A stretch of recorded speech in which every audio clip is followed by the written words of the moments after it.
అంటే 2.5 లక్షలకి అంట. 25 లక్షలు కాస్త 2.5 లక్షలకు తగ్గించేసినాడు.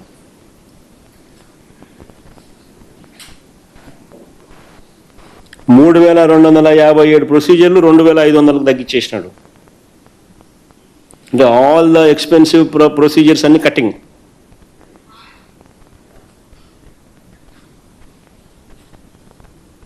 క్యాన్సర్ గిన్సర్ ఇటువంటి ఎక్స్పెన్సివ్ ప్రొసీజర్స్ అన్ని కటింగ్.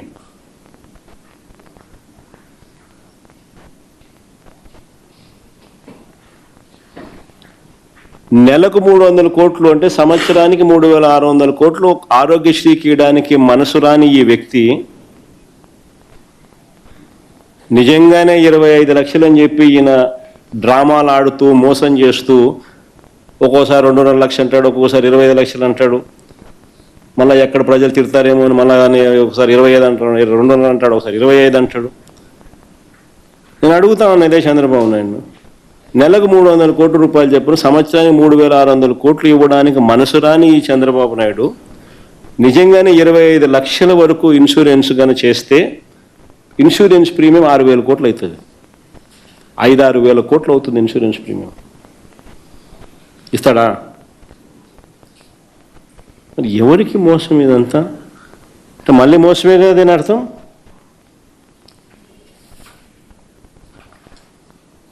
ఆరోగ్య రంగంలో ఎన్నో దారుణాలు చేసినాడు.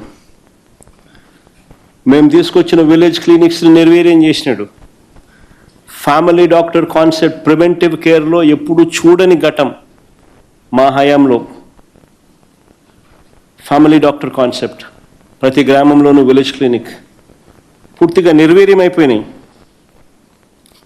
గవర్నమెంట్ హాస్పిటల్లో ఈరోజు మందులు లేవు, టెస్టులు లేవు, దిక్కులు లేవు. చివరికి దూదికి కూడా దిక్కులేని పరిస్థితి.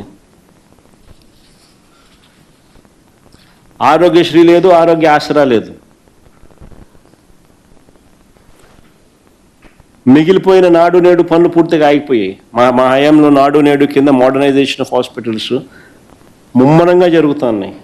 వర్క్స్ పూర్తిగా ఆగిపోయాయి. ఇప్పుడు ఇక కొత్తగా గవర్నమెంట్ కాలేజీలను కూడా ప్రైవేట్ పరం చేస్తానంటున్నాడు. నిజంగా ఏ స్థాయిలో చంద్రబాబు నాయుడు గారు వైద్య ఆరోగ్య రంగాన్ని నాశనం చేసినాడు అని అంటే, తురకపాలెం అన్నది చంద్రబాబు నాయుడు ఇంటికి పక్కనే, హార్డ్లీ ఎనీ డిస్టెన్స్. తురకపాలెం అన్నది చంద్రబాబు నాయుడు ఇంటికి కూతవేటు దూరంలో ఉంది. 2 నెలల్లో 43 మంది అంతుపట్టని వ్యాధితో చనిపోతే గుర్తించలేని పరిస్థితిలో చంద్రబాబు నాయుడు సర్కారు ఉంది.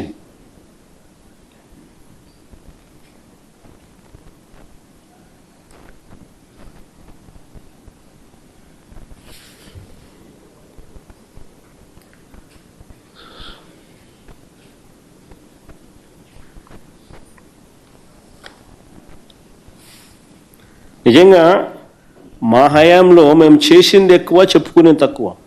మా చేతకాల, మా వాళ్ళకు కూడా తప్పు ఉంది. చేసింది ఎక్కువ,